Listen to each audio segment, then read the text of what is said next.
Hola, estamos en la asignatura de química y el día de hoy vamos a dar otra retroalimentación de un nuevo contenido temático. El día de hoy vamos a recordar cómo era la clasificación de los materiales, retomando pues obviamente algún contenido como el de la tabla periódica para que te quede un poquito más claro. Para dar una definición de lo que es un material, primero debe entenderse cómo es que está conformado. Lo primero es que un material está compuesto por elementos, generalmente los elementos químicos encontrados en la naturaleza y representados obviamente en la tabla periódica de elementos químicos.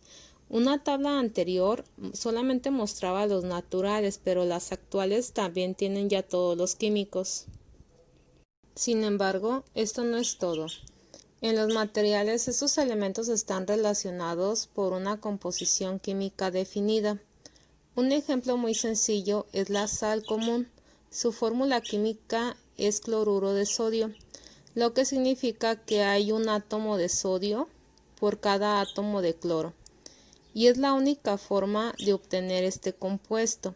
Y así como este compuesto, hay otros más que hayas visto.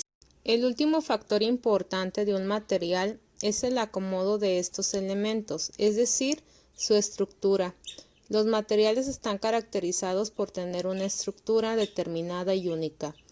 Si este acomodo cambia, cambiarán las características del material. Por lo tanto, se hablará de este como una variación o como otro material distinto. Recuerda que ya vimos la fórmula química. Todas las fórmulas tienen una especificación y un nombre definido, no pueden cambiar. En ciencia y en ingeniería de materiales existe además otra distinción para los materiales, y es que debe tener un uso específico. Así entonces, cada uno de los materiales tiene una finalidad. Se utilizan para diferentes cosas. El tipo de material con el que está formado o el tipo de material que forma con esa combinación química que tiene, pues obviamente se le da una utilidad. Aquí en la diapositiva te manejan acerca del agua, que es una sustancia líquida y que después se puede utilizar de forma de hielo. En resumen, los materiales están formados por elementos con una composición y una estructura única y que además pueden ser usados con algún fin y para esto han sido creados. También ahorita vamos a checar cómo en realidad los materiales se llegan a clasificar, y es de una manera como general. Se clasifican en metales, en cerámicos, en polímeros, en materiales compuestos, que eso ya los analizamos mucho en lo que viene siendo la asignatura. Sin embargo, esta clasificación no es única, pues los materiales se pueden dividir por su estructura, por sus propiedades físicas y químicas, por los usos en la industria que se le llega a dar y por específicas, si son intensivos, extensivos, etc. Los materiales metálicos. A una gran parte de los elementos de la tabla periódica se les puede asociar un comportamiento metálico de diferentes valores, siendo más alto de aquellos con enlaces netamente metálicos. Los metales se caracterizan por ser buenos conductores térmicos o de electricidad, y ya los hemos estado viendo. El cobre podría ser uno de ellos, que conduce muy bien. Todos son sólidos en condiciones naturales excepto el mercurio, que tiene un brillo característico denominado brillo metálico que ningún otro tipo de material posee. Los metales, una vez pulidos, reflejan la mayor parte de la luz que les llega, por lo que pueden ser usados como espejos. De hecho, son los materiales más usados para la producción de espejos astronómicos, y recuerda que el mercurio está en un termómetro también. Los materiales cerámicos. Estos tienen una característica química y están compuestos principalmente por enlaces iónicos y covalentes, que se ordenan en forma específica dándole al material una estructura cristalina, lo que les proporciona cierta como propiedad distintiva. Son completamente diferentes. Estos son materiales inorgánicos que tienen pues obviamente baja conducción de electricidad. Son muy frágiles y se pueden llegar a romper. Anteriormente se ocupaban en la antigüedad, ya sea para construir ladrillos o también se llamaban como adobes. Pero independientemente de eso, en la antigüedad se utilizaban para crear figuras o artísticas. Los materiales polímeros, esos son materiales que se forman por la unión de cientos de miles de moléculas pequeñas denominadas nanómeros. A pesar de que cuando se habla de estos materiales la imagen más recurrente es un envase o una bolsa de plástico, la humanidad ha utilizado materiales poliméricos naturales desde hace mucho tiempo.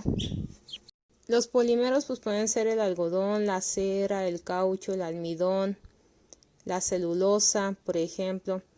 Además, ese tipo de materiales pues obviamente son muy utilizados regularmente. También nosotros llegamos a tener este tipo de material en el ADN, pero comentaban algo acerca de las bolsas y como son polímeros y tienen un montón de micropartículas, se pueden descomponer en millones de micropartículas, pues es bien difícil acabar con él. Entonces por eso es que nos topamos con este tipo de gravedad en los océanos, en los mares, donde lanzan un montón de residuos de plástico y a lo mejor ya no está la botella de plástico como tú te la imaginarías, pero sí hay un montón de moléculas que todavía están ahí de plástico.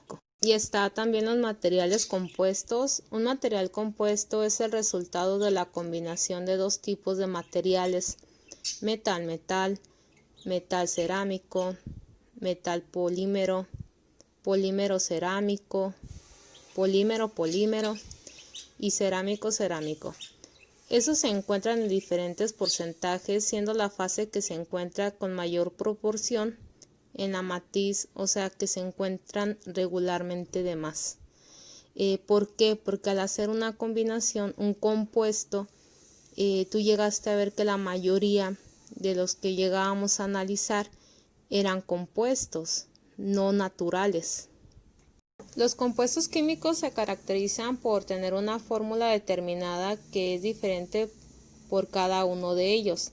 En la fórmula química aparecen los elementos que componen la sustancia y obviamente estos vienen en la tabla periódica ya con una simbología pues definida y te marcan cuántos átomos vienen de cada uno. Y pues obviamente hay un montón de nombres que se les llegan a poner a los compuestos.